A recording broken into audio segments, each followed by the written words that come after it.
Hi, guys, and welcome to another episode of your favorite podcast, Unresolved Textual Tension. Today I have with me my handsome bitches, Katie and William, and our guest co-host, Gina, returning once again. Also, Mistress Sapphire, which apparently, if you're in our Discord server, has stuck for a throwaway line. It's Will's fault. It is Will's fault. And I'm just running with it because it makes sense. I'm a wordsmith. What can I say? He's a wordsmith. The thing is that this is going to be an interesting review because each of us have a different relationship to this book and the author.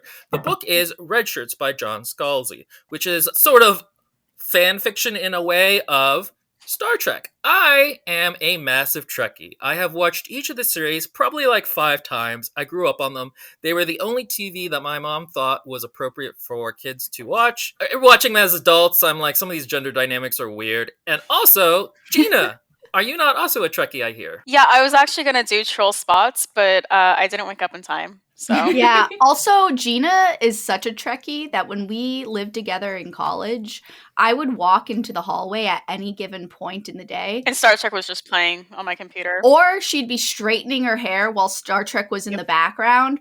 Or she'd be cooking and coming back to a room that had Star Trek playing. Like, it's just always on and somewhere in the house. Okay, so important question then before we get started so that I know more about you and if you're a good person or not.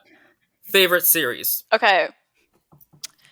So I grew up when Enterprise was live airing, so it's special to me, but my favorite series is Voyager. I figured you seemed like a Voyager kid. That's a passable answer, not the best answer you could have given, but the other person who has a special relationship with the book is Maria, and the author is, would you say that surrogate father is the correct characterization? I wish.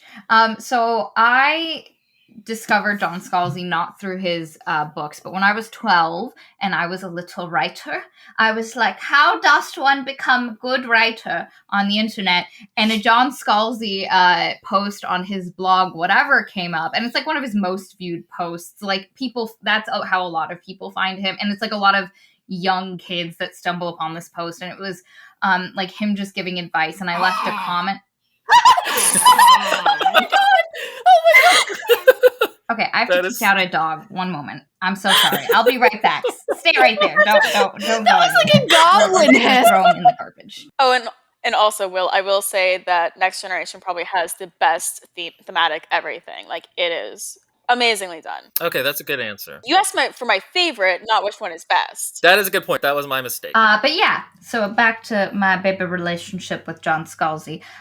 So I saw that article, and I just subscribed to his blog, and I was like 12 at the time, and I'm 29 now, so like that's how long John Scalzi has been a presence in my life. And like I would read like his posts, his relation, like watched his like daughter grow up through the photos he put, and so like John Scalzi just was a huge like presence in my life on the internet, and there were stages where I was like, John Scalzi, be papa, or can you be my fun uncle? Like, because his family's just so darn cute. But eventually I was like, okay, I gotta, read some of his books. And I started with Old Man's War, which was the first one he published, which I really enjoyed. And right around that time where I read Old Man's War, Red Shirts came out. And I have never watched Star Trek, especially at that time. I've started watching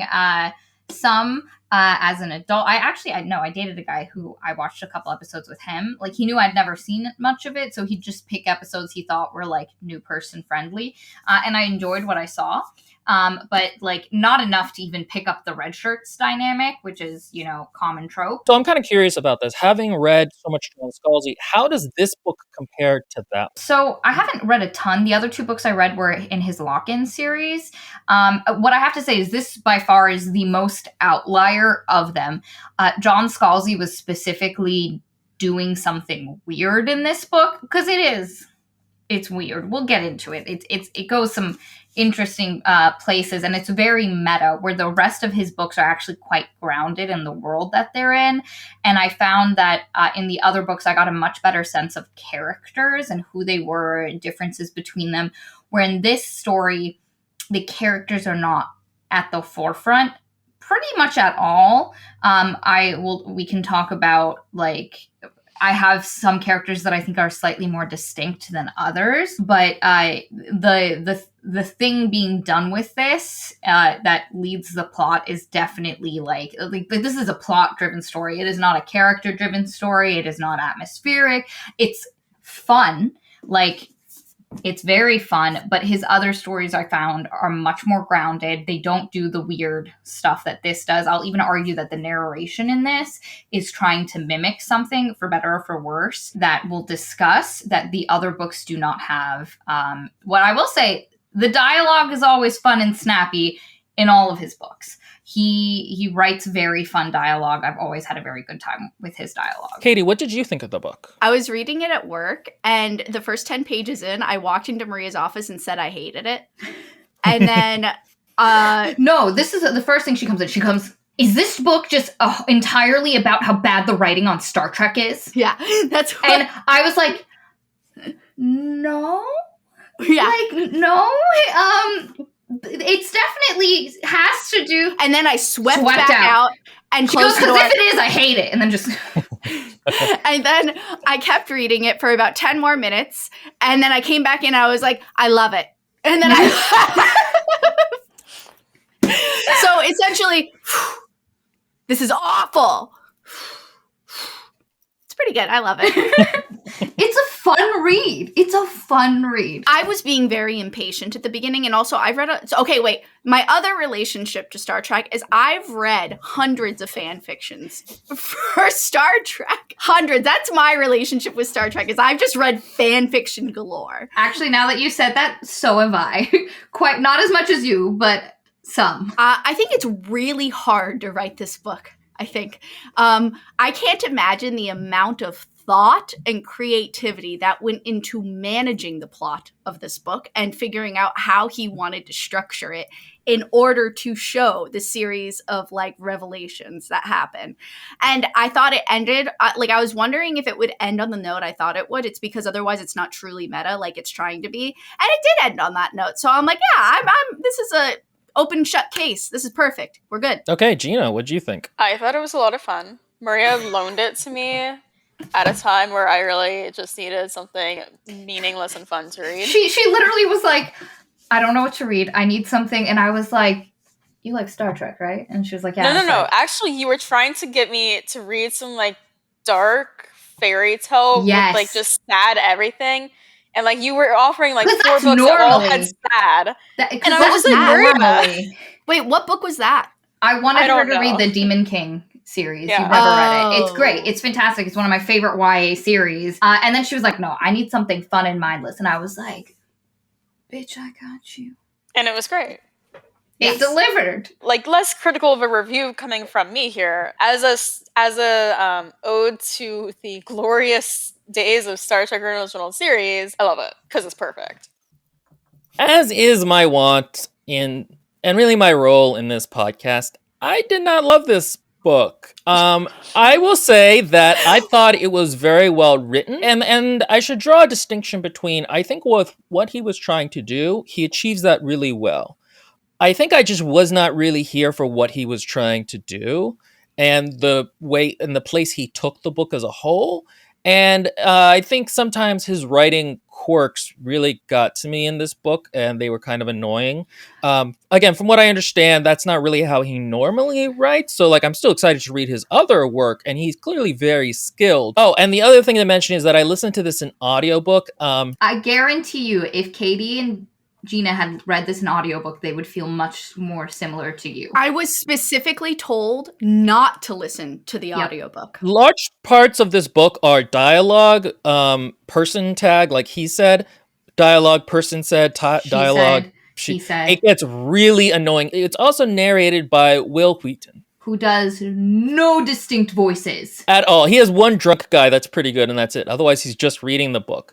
And if you are a Star Trek fan, it's interesting that this is the second Star Trek or Star Trek related property that he has now ruined. First as Wesley Crusher, and now as the narrator for this book. And if you don't know who Wil Wheaton and Wesley Crusher is, he is the Jar Jar Binks of Star Trek. That is probably the best way to describe it. Gina, dost thou have feels? I know. I'm waiting. I'm patiently waiting.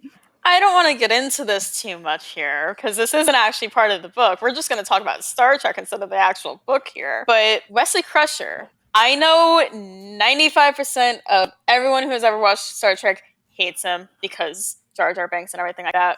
But Wesley Crusher is a very important character for a very specific group of people to be represented.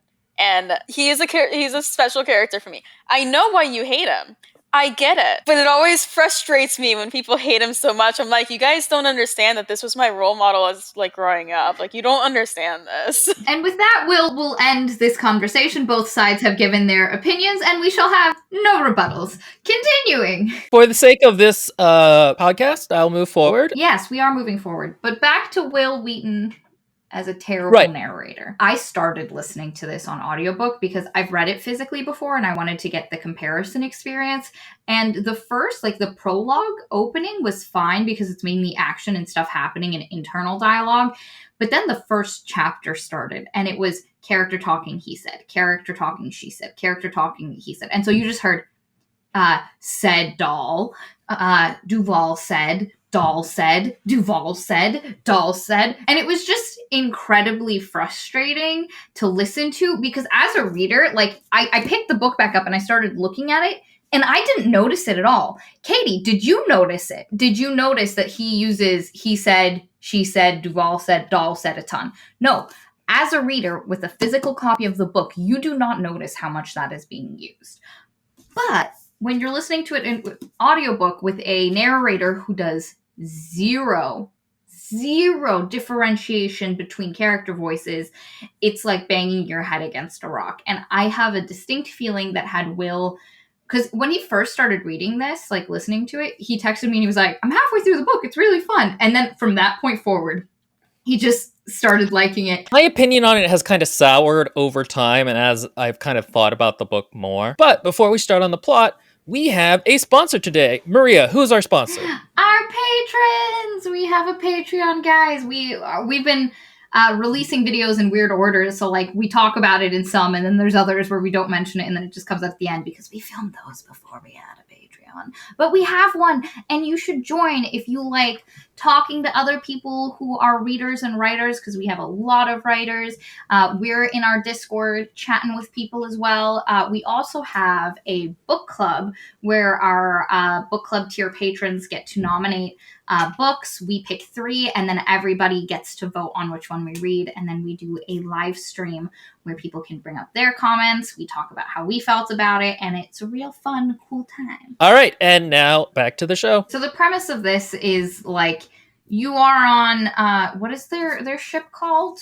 The Intrepid. They're on Starship Intrepid, and it opens with a prologue that really gives you like a sense of what the book is going to be dealing with. But if you're not familiar, as I was not as a young girl reading this, with the red shirts concept, it's not going to like land immediately. I guess we should explain that. Wait a sec. So there is this thing.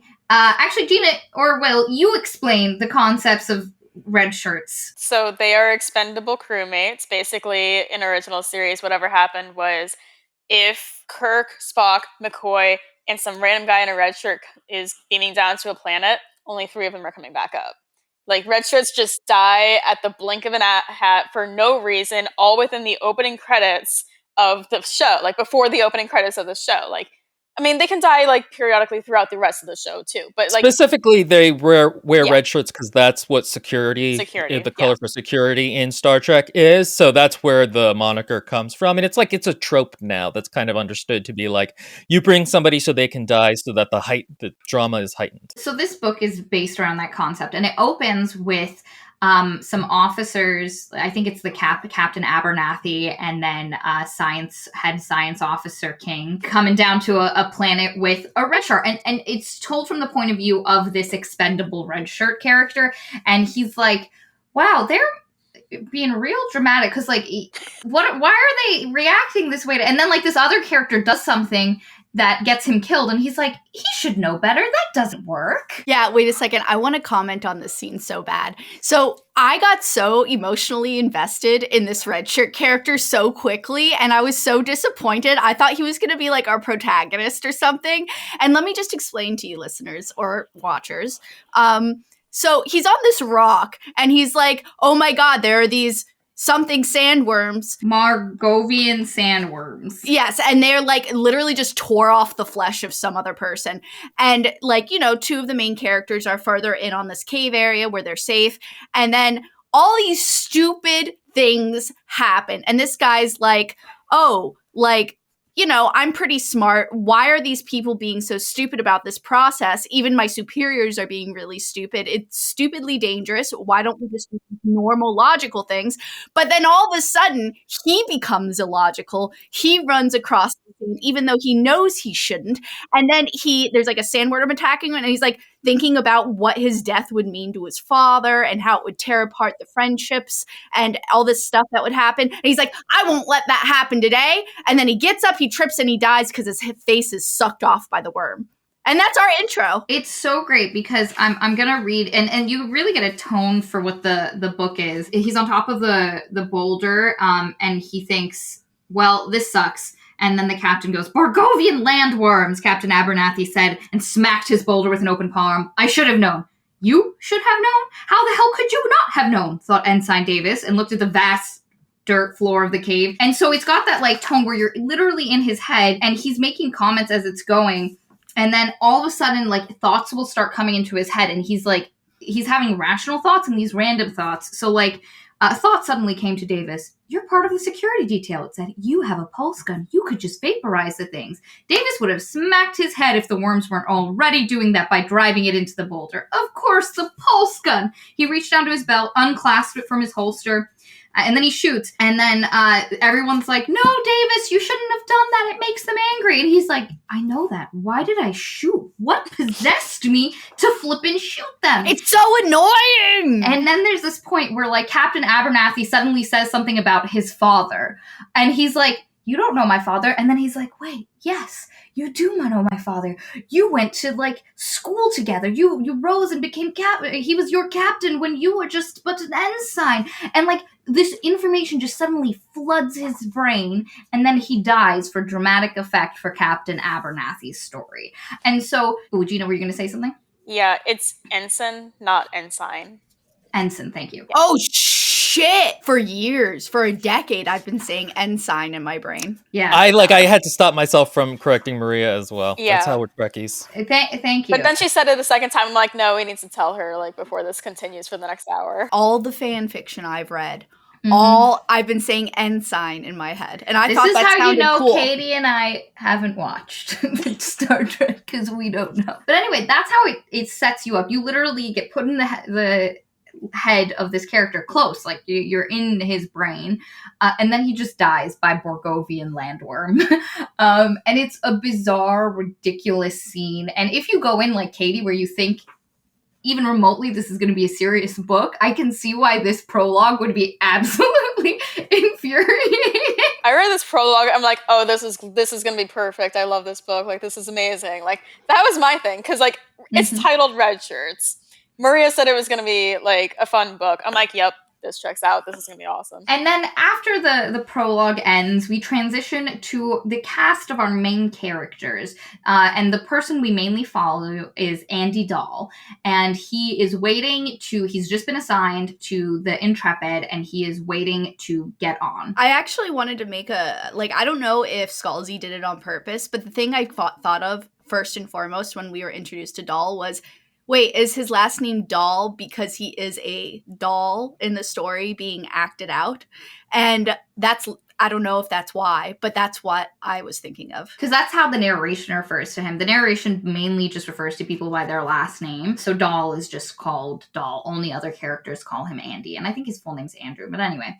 And while he's there, there's a lady also waiting. And he strikes up a conversation with her. Her name is Maya Duval. Also with the audiobook, Dahl and Duval right next to each other as earworms or not. When you're reading it, it's fine. They don't blend together. But in audiobook format, man, are those names too similar to be two of the main casts who only get referred to by their last name. Even in the book itself, it was also a little distracting towards the beginning. And they're talking, getting to know each other. Maya's been on quite a few ships, and this is a new one for her. This is his first time. And there's a funny backstory about Andy where he was a religious man on this planet an alien planet called Forshan. He followed an alien religion, and he was an acolyte there. Stuff went wrong there. He was asked to recruit, and he went through, I don't know, Starship School, whatever the name is. And now he's been assigned to the Intrepid as to work in the science department. Xenobiology. While they're there, they meet up with Andy's friend Hansen, who is a very, the richest guy. He's the son of, the richest man on the planet, but he's super chill. And then they meet the last two of the main cast of characters, which is this guy named Finn and a guy named Hester. Finn is, a drug dealer. Yeah, I was going to say, your high school pot dealer. That's what he is. And he hid his stuff in Hester's... he tricked Hester and told him it was candy, and they hid it in Hester's locker. And so Hester got kicked off of his last ship, and they both got transferred to this one. But yeah, that's the main cast of characters. And this is one of the points where I will say that, the characters are really not that distinct as far as personality. You know different things about them, like Hansen. And Hansen's the one who, weirdly enough, the way he interacted with things felt the most distinct.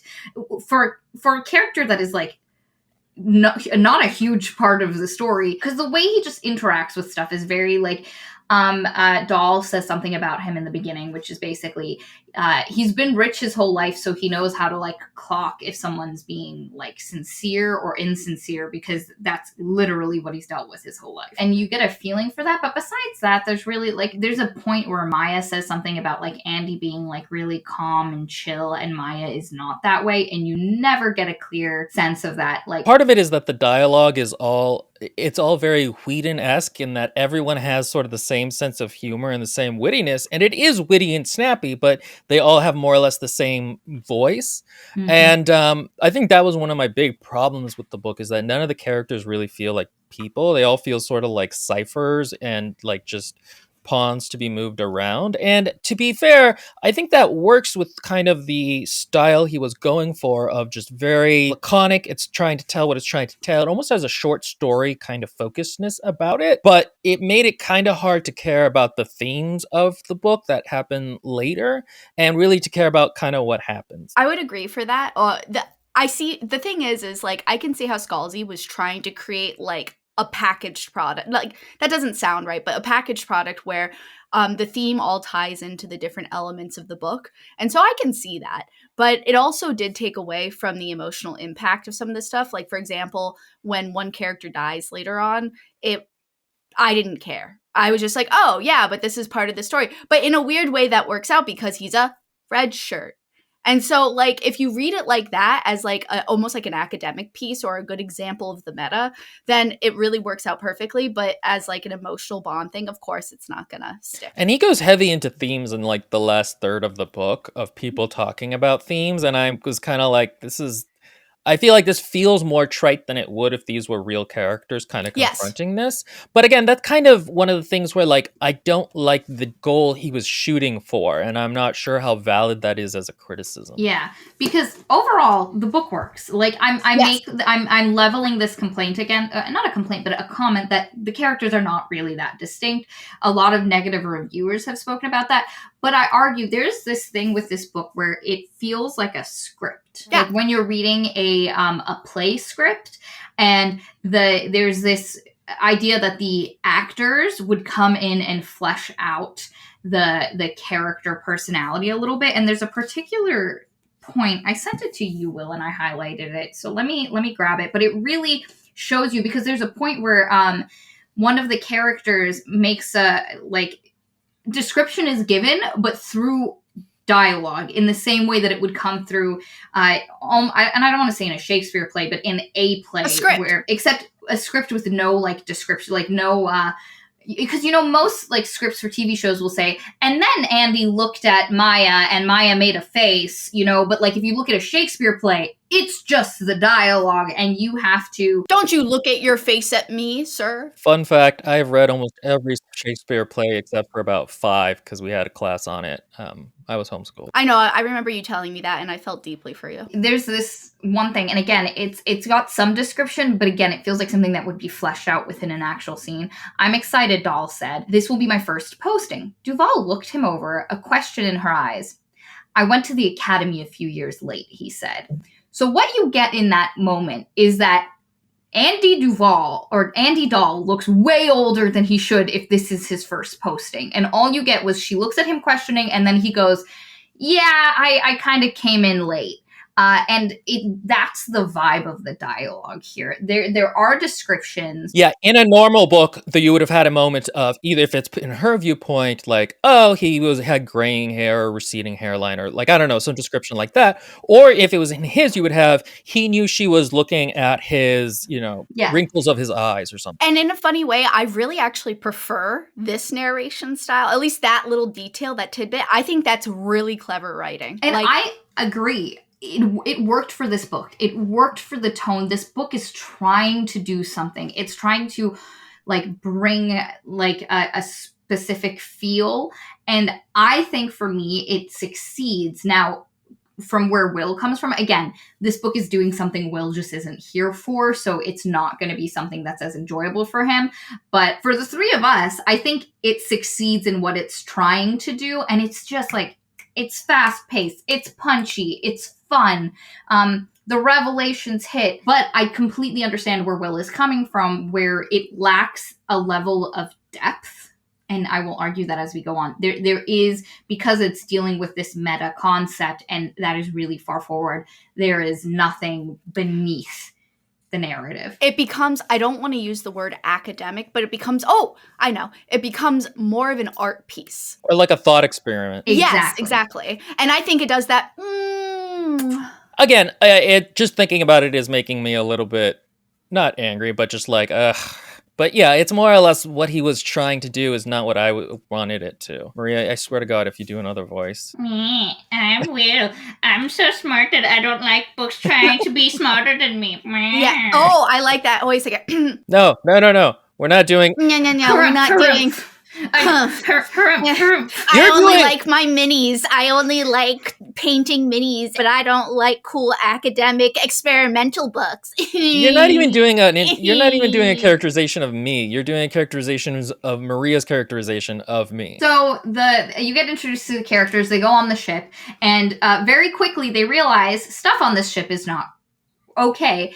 Andy goes to the xenobiology department, and every time any one of the superior officers appear, everyone disappears, and it's just him there suddenly, because they tell him, you're going to be the coffee guy, and then all of a sudden they'll be like, I'm going to go get coffee, and he's like, that's weird, I thought I got the coffee. They're just gone, and then they'll pop out of a storage closet after everyone will leave, and then they'll just be like, do, and he's like, what is happening? And then he begins to notice that because he goes on an away mission, and he notices that people are doing really dumb things, and there's this moments to get really dramatic for no reason, and people are doing irrational things. For example, in the xenobiology department, there's this one first mission thing that happens before he goes anywhere, and it's this disease of some sort.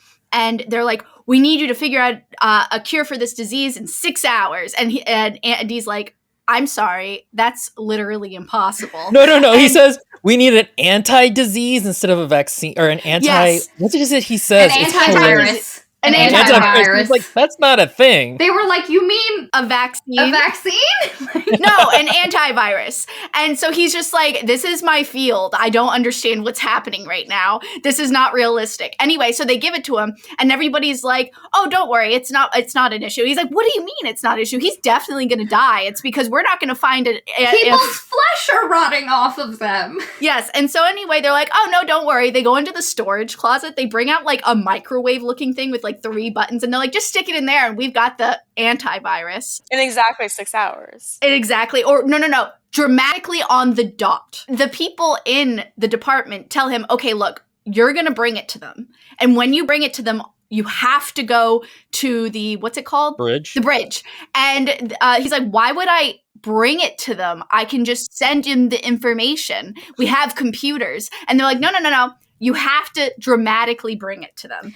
And then when you get onto the bridge, then you need to, what was it the next part again? So you have to go up to Science Officer King and you need to show him the stuff. And as he's looking at it, you'd be like, we were almost there. Like we were 99% there, but this one thing caught us. And then he's going to look at it. He's going to solve it. He's going to say something and then you walk off. And he does the thing. He goes there and Science Officer King is like, oh, well, you guys completely discounted the this and then this thing. And if you put it together, and then Andy's like, looks at it and he's like, that fixed it for some reason? Okay, good job. And then he leaves and he was like, what the fuck was that? Or Andy is probably like, why did I go to school?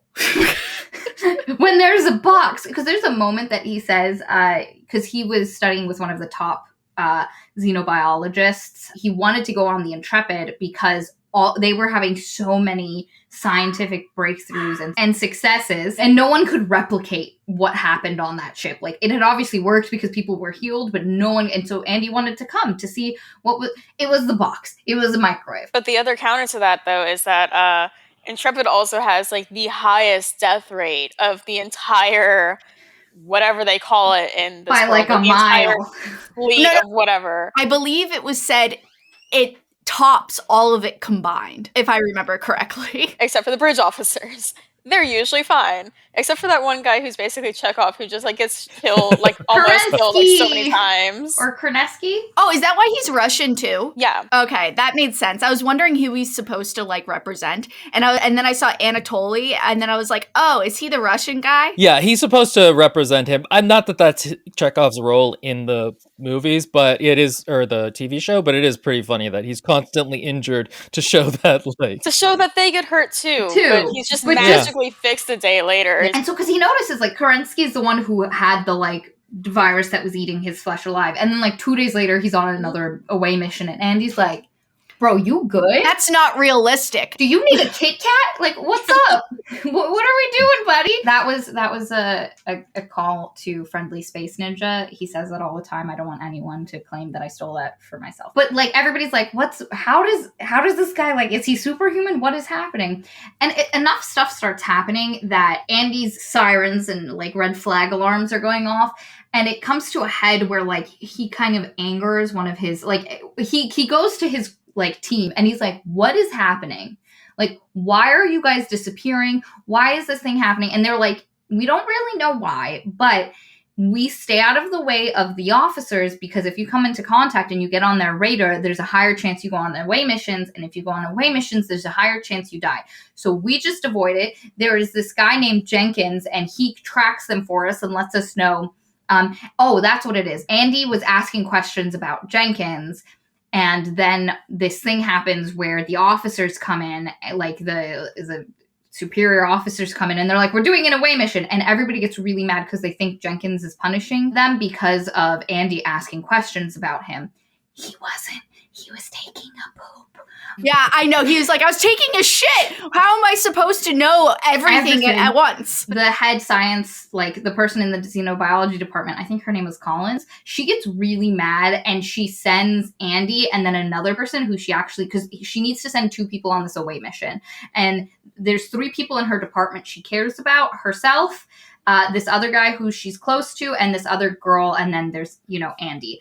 And she sacrifices that other girl and Andy to go on the away mission so her and the other guy are safe. I wanted to say, part of the biggest pulling point in this book was actually, like, the weird revenge factor because Collins was such a gigantic...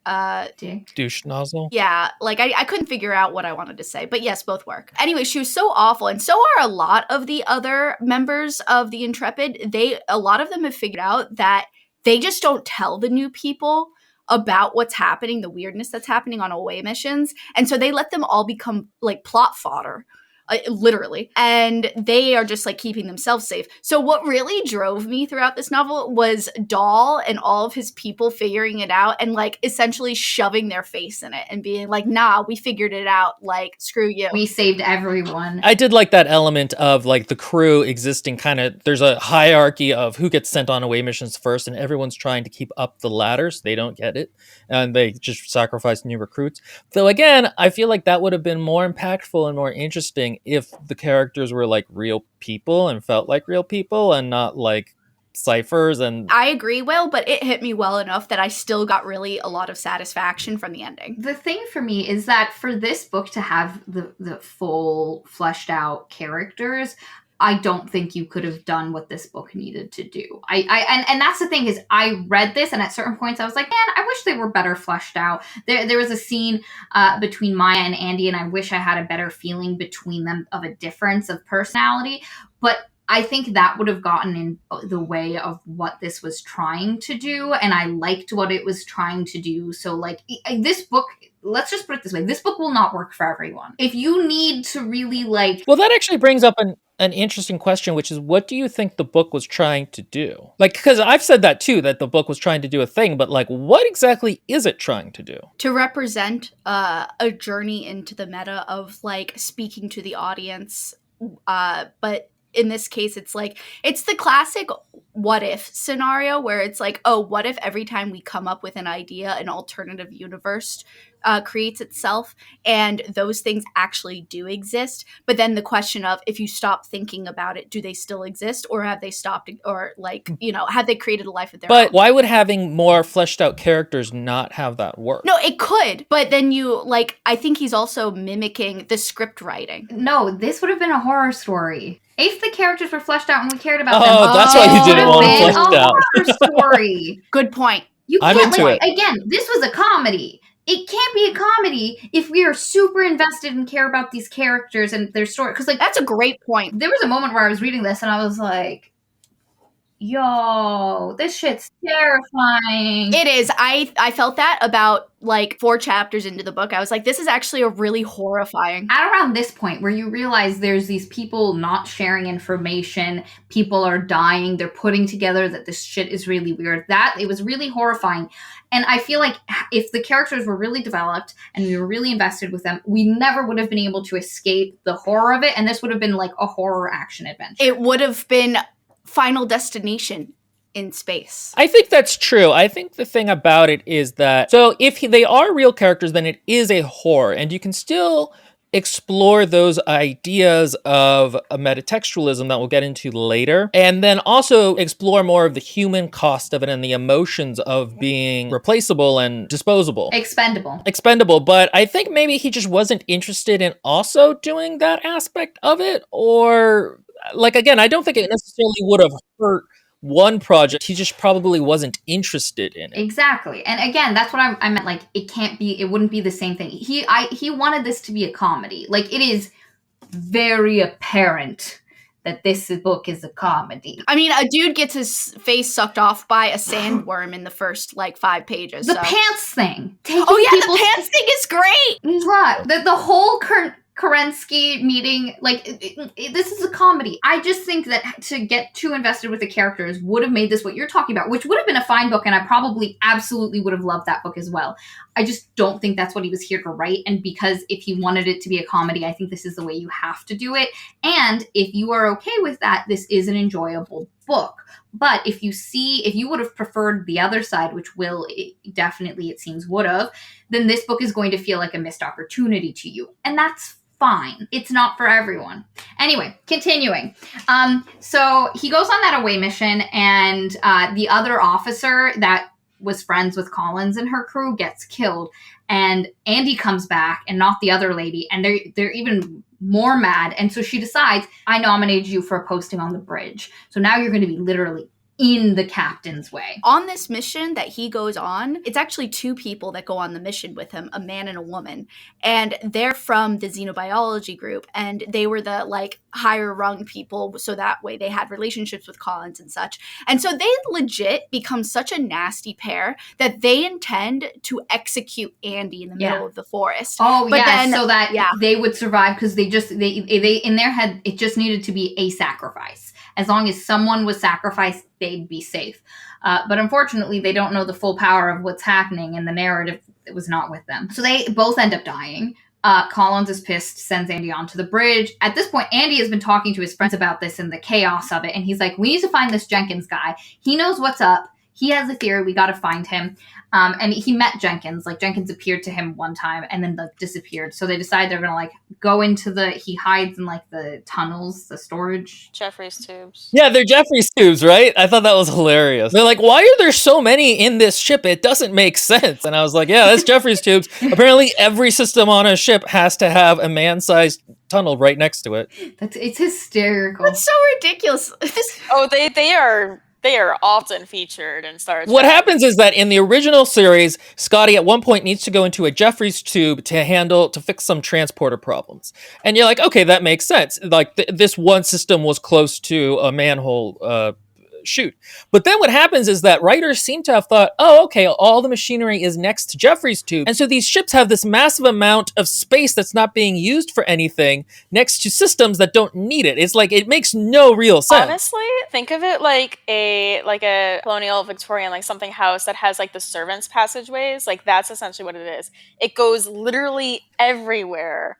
And it's just unnecessary. Writers in later series were watchers of the original series, and so things that were in the original series become cartoonishly more... Half of the scenes with O'Brien are him in Jeffrey's tube, as far as DS9 goes. Yeah, exactly. So a small element gets ballooned into a big one. It's kind of like how in sitcoms, characters become more and more ridiculous over time. So like in Friends, if you're old like me, Joey starts off being a little bit of a man bimbo, and then ends up being a full-on idiot by the end of the series who doesn't understand extremely basic concepts, or Barney in How I Met Your Mother, who starts off just like kind of a dick but wanting to be cool and a little bit into women, and then by the end is a full-on sociopath with a Xanatos bandit. Yeah.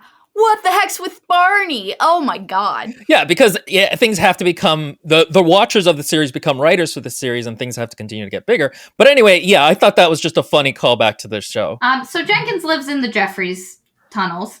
And they shoots the Jeffries. We just said Jeffrey's tube. Sorry. Tubes. Anyway, the Jeffrey's tubes. They meet Jenkins. Jenkins is like, yeah, I knew you guys were trying to find me, you idiots. You were very obvious. I let you find me. Like, we're here. And he basically tells them his theory, which is that, and it's great because there are characters that are like, yeah, that kind of makes sense. And then there are other characters like, this guy is clinically insane. Why are we listening to him? This is a terrible, like, idea. And I will say there is an amount that you have to, like, disbelief a little bit. He also looks and is described as a Sasquatch. Like, he looks... I thought he was an alien at first. His wife was killed for narrative. Of course he's not happy. That was the only... Jenkins is one of the characters I feel like has a little bit of a personality and an arc. And there's a moment at the end that did emotionally get to me, and it's the only moment. Yes. Me too, actually, besides one other moment. But he looks like a big, hairy, disgusting, creepy dude. So, like, fair enough. And he tells them his theory of what's happening, which is that they are being gripped by what he calls the narrative, which is basically that they are on a TV show. And he goes back and he says, hey, look, in the past, there was this show called Star Trek, and our show is a lot like that. And specifically, it's a lot like a later series that was made that was based off of Star Trek about the adventures of the Intrepid, and we are literally characters on that show. And what happens there happens here. And so that's his theory. Some of the people think he's insane, but Andy's like, yeah, that kind of makes sense, actually. And he points out that, like, the crazy stuff happening on the Intrepid wasn't always happening. It started about, like, 6 years ago. And because he shows them, like, the mortality rate on the Intrepid, and it's basically the same as most of the fleet. And it stops after commercial breaks, and you can tell that there's a commercial break if the captain ever looks out, like kind of, and doesn't say anything contemplatively. It's a commercial break, and you're safe for like 10 minutes where you can do stuff and the captain acts competent again. I thought that was very funny. There's this one scene, and it's great. There's this intense battle once Andy is finally on the bridge, and like Jenkins has given him, this is what's going to happen. The only decks that are going to get damaged are decks 6 through 12, because that's the only one I think they have sets for. And something is going to explode on the bridge that shouldn't be connected to whatever was actually hit. And there's this, so like Captain Abernathy's really intense, and he's like, and then there's going to be sparks that fly, even though that literally doesn't work like that. The commercial break happens, and Captain Abernathy is like, we need to figure out why the bridge keeps exploding. These things should not be connected. Guys, can someone get a repairman in here? And you're like, I watched Star Trek with my mom, and I'm always like, why do they store the explosives in the desks on the bridge? Why does that happen? It doesn't happen early on. It's funny because it's, again, one of these things that happens like once in the original series, and then it happens a few times in the Next Generation, and it just keeps getting worse and worse as series go on until you're like, they're storing dynamite in the walls. What is going on? Yeah, it is. It's mentioned also like that Andy's like, the actual bridge should not be moving or shaking. There's a whole stabilizing thing on this spaceship hurtling through space. But no, during these attacks, it's going to happen. It makes no sense because if you have inertial dampeners, like if you're moving at the speed of whatever these craft are moving at, you're paced because that's how that's how much force is being used. You become a red paste on the walls. So it doesn't make any sense that when the ship gets hit, it's just enough to shake it, but not enough to launch you into the air and smack you and crush all your bones. So like it should be one or the other, and it's just very funny that like they acknowledge that here. They basically get the story from Jenkins. He walks Andy through some stuff, and it happens exactly how it happened. So at this point, like Andy had his first experience on the bridge, play by play, how Jenkins said, and he's like, I believe it. I am a convert in the Jenkins cult. This is it. And this other guy, Finn, who was the drug dealer dude, was like, nah. I don't buy any of this. None of this makes sense. I think you're all crazy. There are things just happening, and we're reading into them because he's told us to read it. He's like, obviously something weird is happening here, but I do not think it's because we're being taken over by a show in an alternate reality past of our past. Like, I don't think that's what's happening. And then, and I really liked this because there was this thing that happened where there was an away mission and they specifically wanted Maya because so there was someone attacking. They were supposed to escort a diplomatic ship. And people were going to attack it. And someone did. And then they're going on to the ship that had been attacked. And they were like, Maya, this person you knew on your old ship is on this ship. We'd like you to come on this. And Maya's like, oh God, this is it. I have a personal connection to this story. It's going to be me for dramatic effect. I'm going to die. And Finn's like, bitch, calm down. You're going to die if you act like this. This isn't going to happen. Like, stop. And so he gives Maya drugs. And he says, it's just like, no, don't worry. It'll just take the edge off. You'll calm down. Everything will be fine. But it knocks her the fuck out. And they're like, what did you do? And he was like, I'm trying to make a point that no one is going to die on this mission. Like, it's just going to be a normal ass, it's not going to stop. The mission's not going to stop because Maya can't go on it. And your narrative theory would say that it would stop because Maya can't go on it. And what ends up happening is Finn and Andy end up going, and they get on the ship and they're looking through the crew log, and Finn recognizes a name as someone he used to know. And at this point they're like, oh no. This isn't going to go well. And Finn ends up dying, and it's great because as he's dying, he's like, God damn it.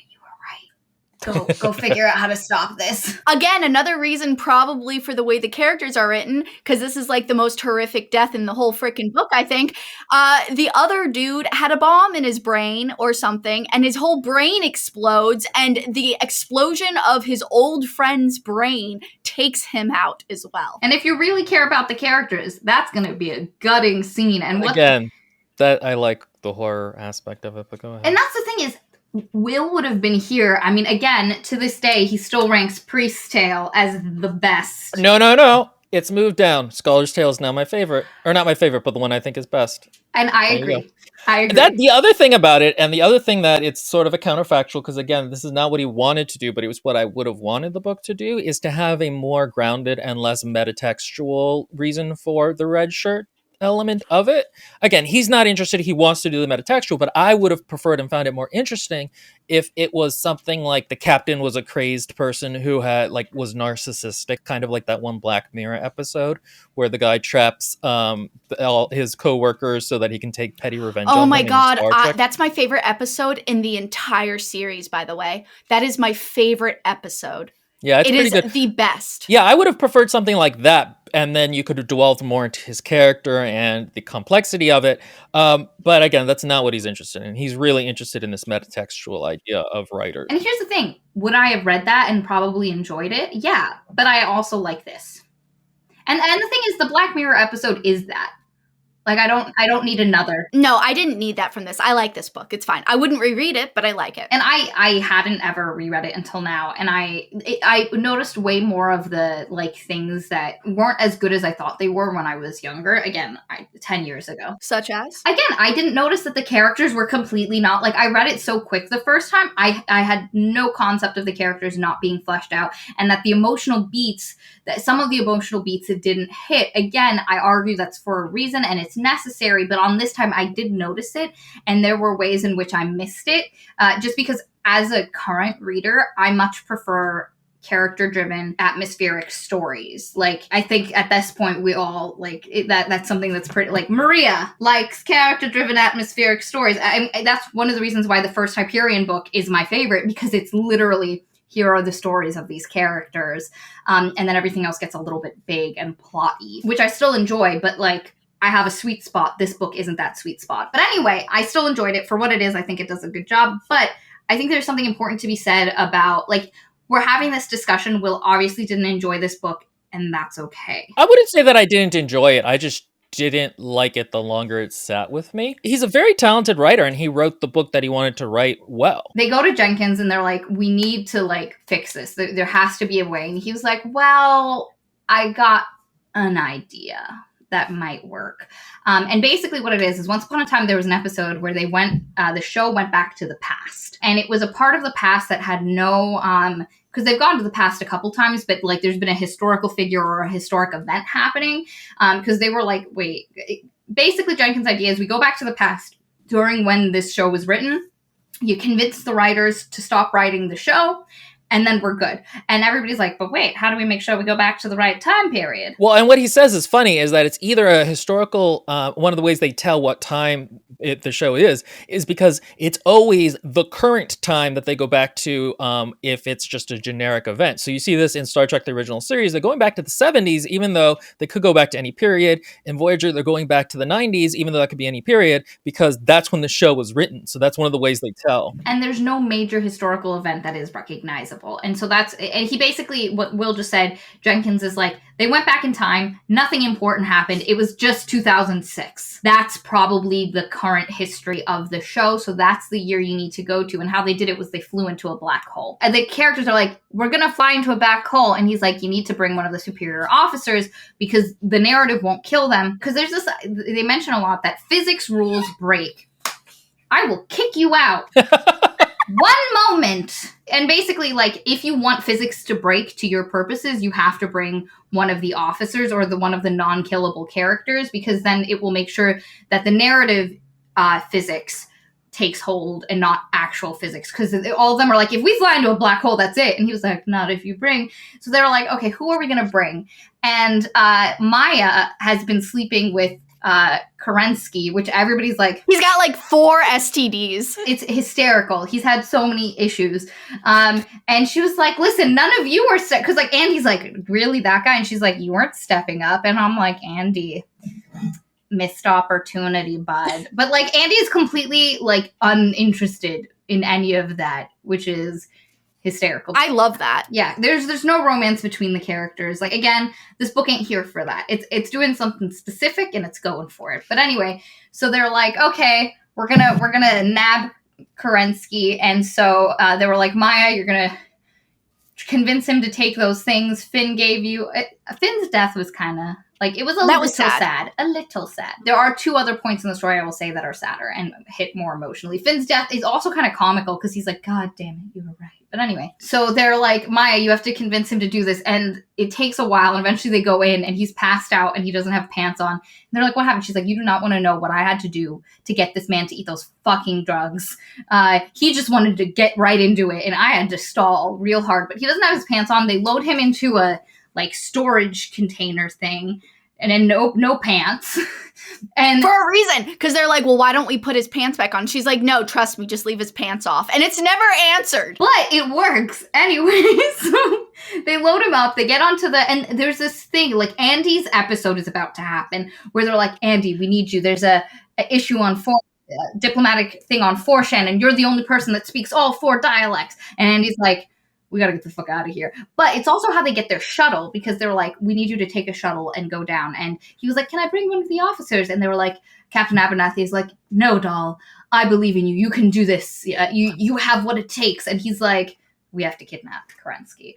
So they get the shuttle, they get Karensky, they fly off, they go through, and then like he wakes up at one point and he's like, let me out, what have you done? Like, you ruffians. And then Maya's like, Natalie, it's fine. It's like, calm down. And she's like, they got you too, Maya. Don't worry. I will save both of us. And she was like, buddy, I'm not captured. And he was like, no, not you, betrayed me.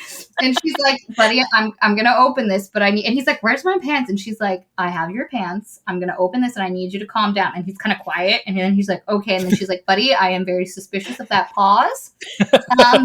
We're not planning anything, right? We've got stunners out here, okay? And then someone's like, we don't have any stunners. And she's like, he doesn't fucking know that. And so they basically explain the situation to him. He believes none of it, but at this point, they're already in the past. And he there's this great scene where he runs out, like he escapes from them. He runs out and they just watch him in the window, just run into the world. They're in a motel. And they're just sitting in a normal motel room. And he's just running out there, and just picture through the blinds and the AC unit, just seeing this dude run out pantsless, look around, see like cars and shit, and be like, cars? And then go back in. They explain the situation, and he's like, okay, whatever, I'm here. So eventually they're like, how are we going to contact the showrunners? We're here. And they were sent with like $99,000, like an absurd amount of money. They have to find a way to contact the show people. And they're like, well, it's a pretty decent show because they've done research at this point. Like, it's doing pretty well. We're not going to be able to just walk in. So they end up finding Andy's doppelganger, and like they accost him while he's like going for a bike ride, and they convince him like, hey, this is happening, we need you to get us an in. And he's like, your best chance is probably gonna be like contacting like the Karensky lookalike. He gets them into a bar, like a club that this guy would be in. Andy can't go in. He doesn't have the cred. So like Maya, Hester. No, just that's it. It's only 2 people that go in. Anyway, it's Maya and Karensky go in, and then Andy goes to a bar down the road that the bouncer told him to go to. And who happens to be working at the bar but Finn's doppelganger? And Andy has like a sad moment because, like Finn's dead, and he has to take a photo with him. And it's actually a really nice scene because this guy's like, I recognize you, and Andy's like, I recognize you so much. And like he's having this whole like emotional moment, and this guy's just like, oh yeah, I remember that show. I did like an episode. Man, my death can't. Like, I was hoping to get a little bit. She's washing a beer mug because it's at a bar. Yeah, he's the bartender. And he gets a photo with him. They capture the Karensky lookalike. He was very drunk.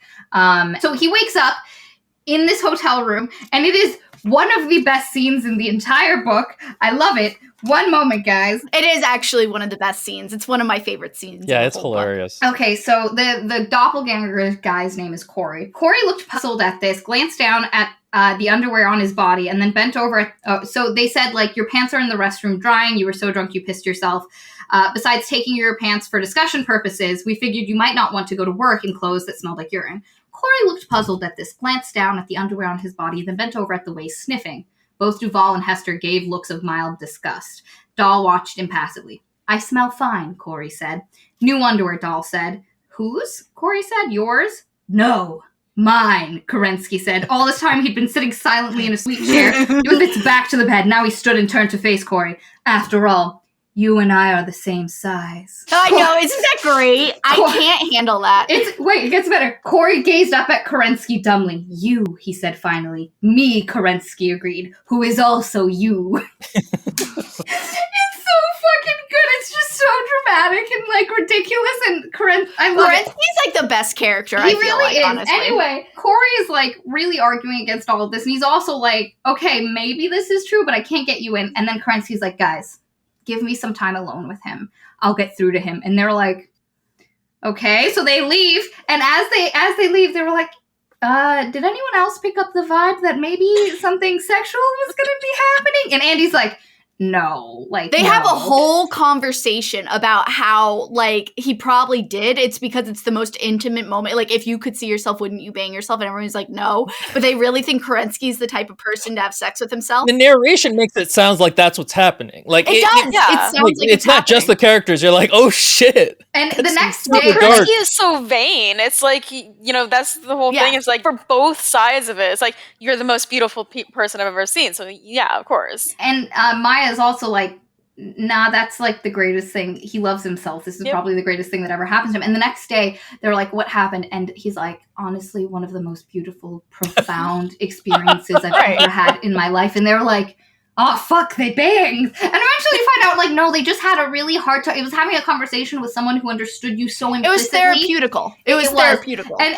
it's funny because eventually he's like, wait, did you guys think we had sex? And then he's like, thank you for ruining one of the most beautiful moments of my life. And it's just so funny. But anyway, they get the Karensky guy, or they get Corey, Karensky's double, to introduce them to the showrunner. Now, the showrunner has not been seeing anyone because what Corey says is like, I probably can't get you in. His son is got into a coma a few weeks ago, and he has basically seen no one since then, and he's really upset. They were like, no, you have to, like, however you can do it, get us in. And he ends up arranging a meeting with them and the showrunner, whose name is Paulson.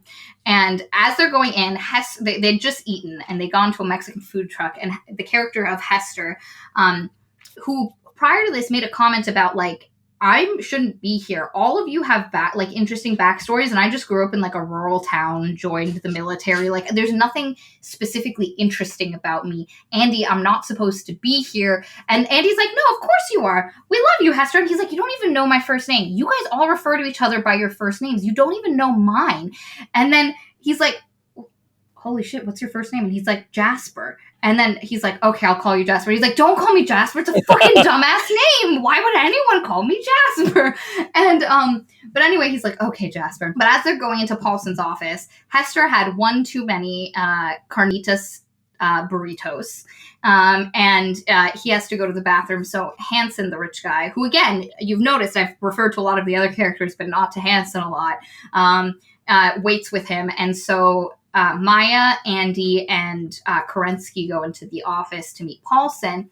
And while they're like in there, he's like, Corey, you're supposed to be on the set. You're wasting my money. Why the fuck aren't you on the set? And they're like, why don't you call the set to see if Corey's there? Because, like, he's not Corey. And he calls, and they're like, yeah, no, he's been in makeup since 6:15 in the morning. And he's like, okay, what the fuck is happening? And they start talking about stuff. And then he mentions, like, he has a picture of his son on his desk. And he mentions, like, how hard things have been since his son has been in the coma.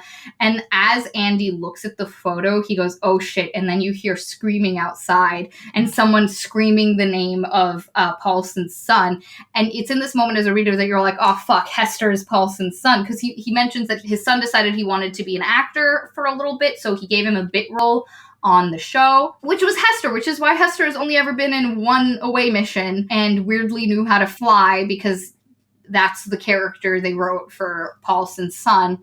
And so, like, the secretary comes out, sees the kid in the coma, freaks out. Paulson goes out, freaks out. And then later they're sitting in a hospital room and it's Hester with Paulson's son, like, oh, fuck. And Andy's like, well, this is complicated. But at this point, this guy is bought in because there's a man that looks just like his son. His son is in a coma. They tell him the whole story, and he's like, yo, this is wild. They bring the writer, and they're all like, fuck you, writer. You and your shitty-ass writing. And he's like, oh my god, I didn't know. If I knew I was murdering people, good luck. And then he feels genuinely, I actually kind of feel for the writer. I I really stepped into those shoes for a moment, and I was I like, like that I'm none so of the sorry. characters like blame him. They're like, yeah, you are writing you didn't fiction. know. How are you supposed to know? But what they do call him out for is shitty writing. Like they know like he was killing people. We should also mention he's Jenkins' actor. He's the actor of Jenkins. And he's like, yeah, we didn't have enough people on set, so I just filled in for this stepped in one guy. day For one episode where my where he fictional had a wife funeral. died. Yeah. You're like, oh, poor Jenkins, your life has been completely fucked. And they explain the situation. They're like, well, what are we supposed to do? And Andy has concocted a plan. He's like, I think we can get your son back to you, and you can fix this show so none of us die and people around us don't really die, and then end it. And basically the plan they have is because like they can fix Paulson's son's issues in their timeline.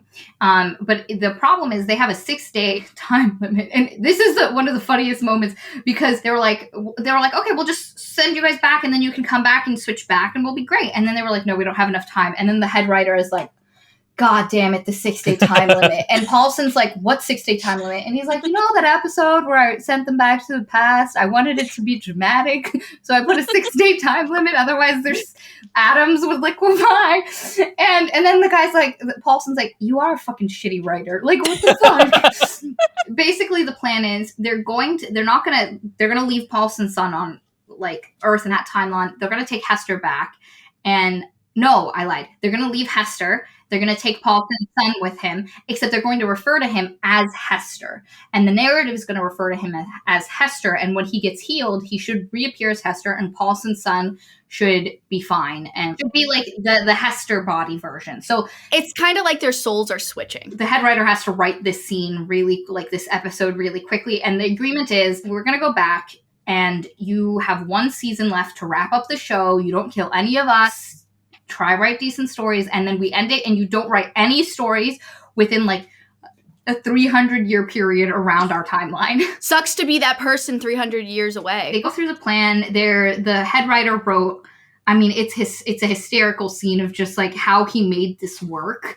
It's just dumb and bizarre, and they were like, wow, he was really pulling for that one. Like he really pulled that one out of his ass, and it's super dramatic and intense, and like it couldn't have been simple. There's like a spaceship battle going on, and they're like, okay, we're going to do it. We're not going to do it. They're like, he definitely pulled this an all-nighter on this one and just did it at the last minute. It's not Well, great. because he had to come back in with the diplomatic thing with the 4chan planet or whatever it is. So they come out the black hole, and it's literally outside of 4chan, and there's a massive space battle happening, and they have to like skirt through, and they're like, and it's great because Abernathy's like, do you have him? Do you have the code, like the code carrier? And they were like, code carrier, and he was like, and then all of a sudden into their brain is shoved knowledge that in Hester's body is the code to crack the 4chan debate. In the DNA. In the DNA of Hester, who is passed out and dying unless we can get this code out of him quick enough. In fact, they don't even know. So, like, you know, it's actually technically Paulson's son, so he has a whole bunch of cranium damage and spinal damage.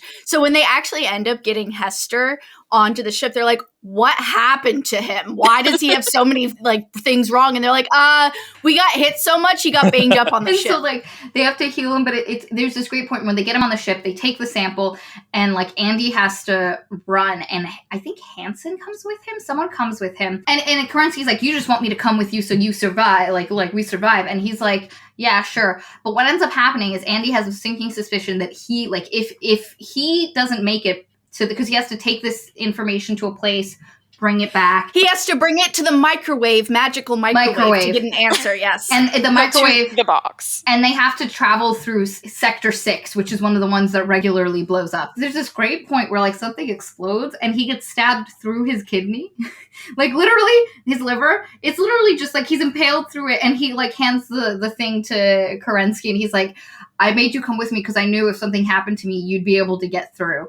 So Karensky goes back. Eventually, Andy comes back. Like, they revive Andy. He's fine. Everything worked. Even though he should have died. And so everyone's happy. Everyone goes to do their stuff. But then it's Andy and Hansen sitting at a mess hall table talking. And he's like, I don't get you, Hansen. And Hansen's like, what do you mean? We've known each other for years. What's up, buddy? And he's like, you didn't do anything. You weren't a main character. You gave like some feedback on stuff and you researched some things, but you like everyone else had like a role and you didn't have a role. And Hanson's like, you don't want to ask this question, Andy. And because what he says is, if you didn't have a role, that means you still have something you have to do. They're having the conversation, and Andy basically says, because like, I should be dead. Like, I have survived, like, in retrospect, I've survived way too much to be like aside, like in this I'm universe, the main character. Yeah, in this universe, I'm a side bit in this narrative, but I think I'm the main character, which means you're the one who tells me I'm right. And Hanson's very like cryptic with it, but basically comes out. They basically end it with like, and it's fine. If you are the main character of another story, at some point it's going to end and you're going to live your life and you're going to be back in control. And like, we're probably at the end of it, because what could possibly happen at this point? They all sat there for a few minutes thinking about everything that had happened and everything that Hanson had said.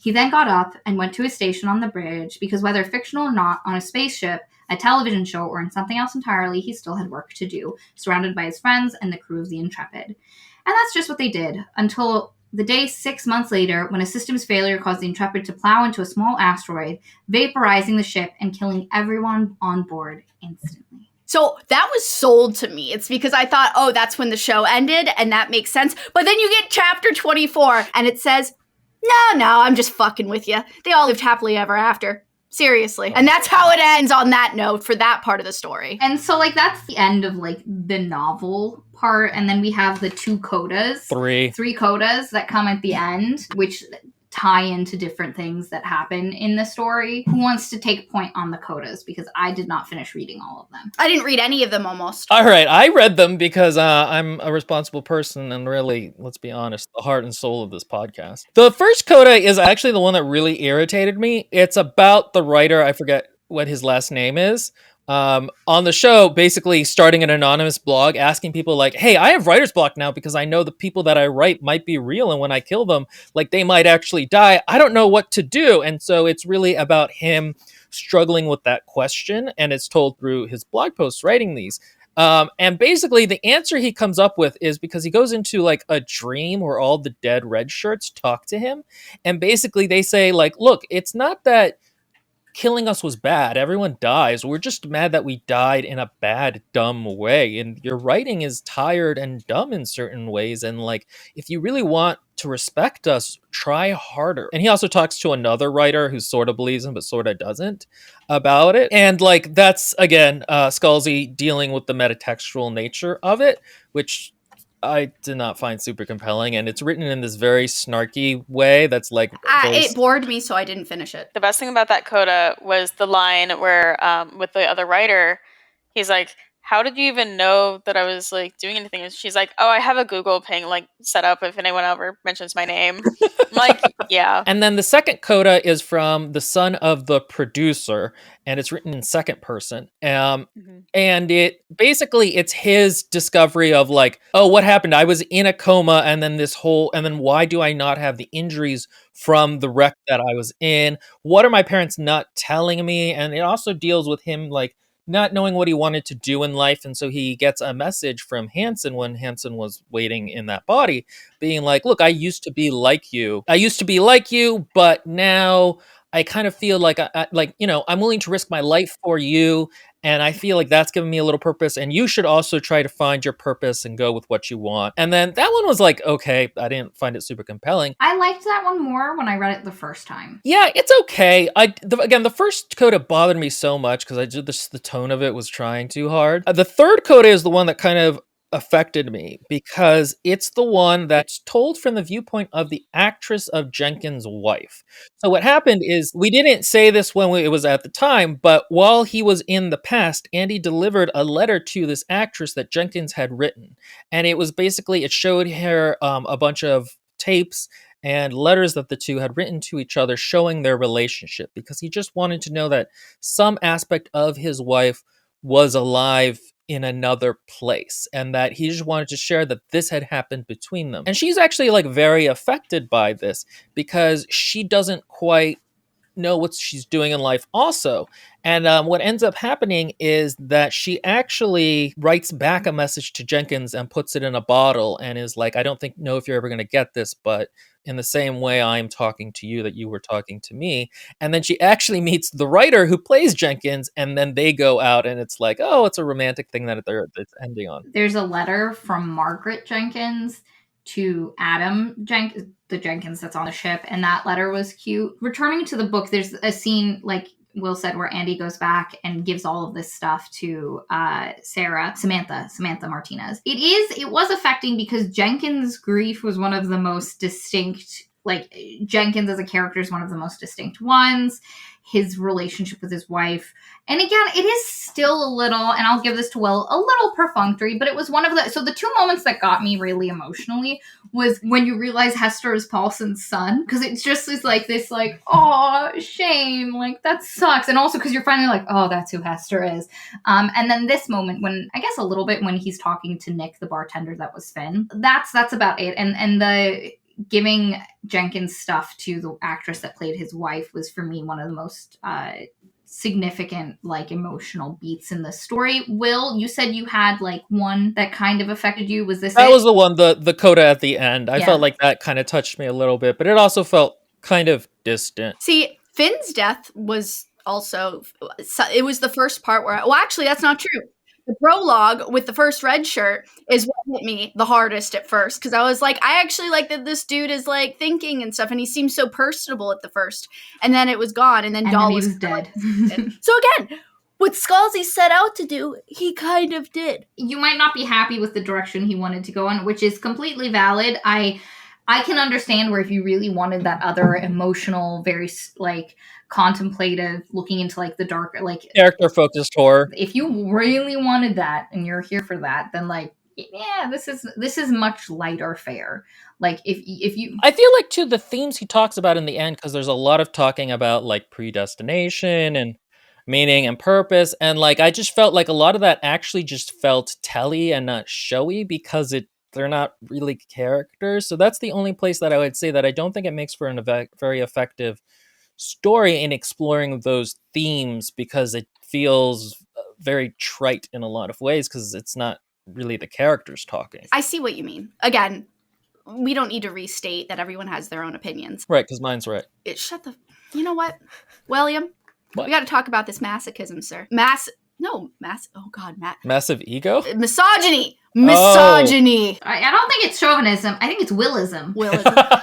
I think he did a good job. This all feels like an exercise to me, honestly. Like, this comes off as the things I do when I sit off to the side and explore myself. It's because and as you probably guys do too, where you explore a certain way of doing something because you literally have no idea what to write about or you have no idea what to do. For me, the last few pages, that whole conversation, and Will probably 100% did not feel this way, but there's something very much as a writer that when I used to write a lot, and I used to write pretty prolifically and like very fast. This idea of like becoming so attached to my characters that I didn't want to stop because then they would effectively disappear. They wouldn't exist. And there is very much that conversation invoked that feeling for me because as a reader, the same thing happens where you don't want to get to that last page because then it ends and the characters cease, like they're frozen in this little bubble. And as readers,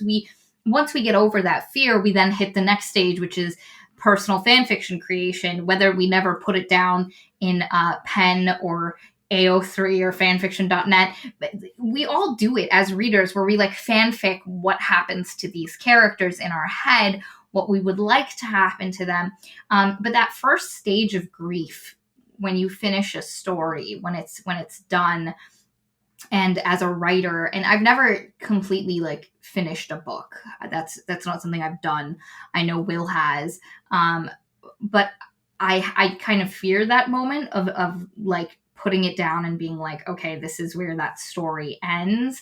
And I think maybe that's a lot of times why people write sequels because, you know, like to just let the darlings like die in this little case. For me, that conversation, and especially that last moment of Andy like looking off and being like, okay, I've got work to do. I've got to just go live my life. And I'm like, okay, in my head, Andy just goes and like does his shit. Like he's on the Intrepid. Maybe one day he gets off.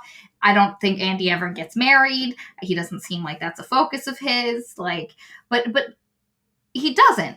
He goes and he goes on the bridge, and then besides potentially getting blown up and then the author going, ha, no, like that's it. That's where that story ends. And I wasn't even particularly attached to Andy as a character, but that concept, that writer engaging with himself about the course of his character's like existence, that for me was very affecting, more so than any of the emotional beats in this story. Like and both times when I was 12, or not 12, but 19, 10 years ago? Yeah, when I was 19, it hit me way more back then because I was writing way more often. But even now, like it left me with this like slightly melancholy feeling. And that's probably just personal to me. It doesn't sound like anybody else had that experience. I find that, to be honest, that feeling happens to me a lot more as a reader than a writer. Mm-hmm. Usually I'm kind of ADHD and kind of done with the characters by the time I get to the end of the book. You are incredibly ADHD as a writer. But as a reader, there are moments where I'm like, oh, I miss them. Like, it's just so bittersweet to leave them, and I don't want to yet. I want to experience them more,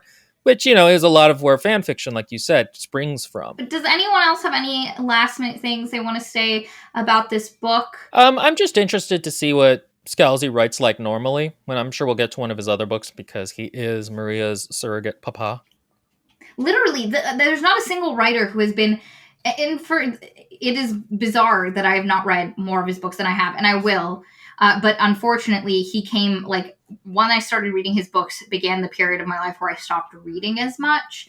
And so now, because, like, now I read a fuck ton, as we all do, because of this podcast. He has one called Kaiju Preservation Society that looked interesting. So, all right. Bye, people. Bye, guys. I hope you don't die in your own narrative.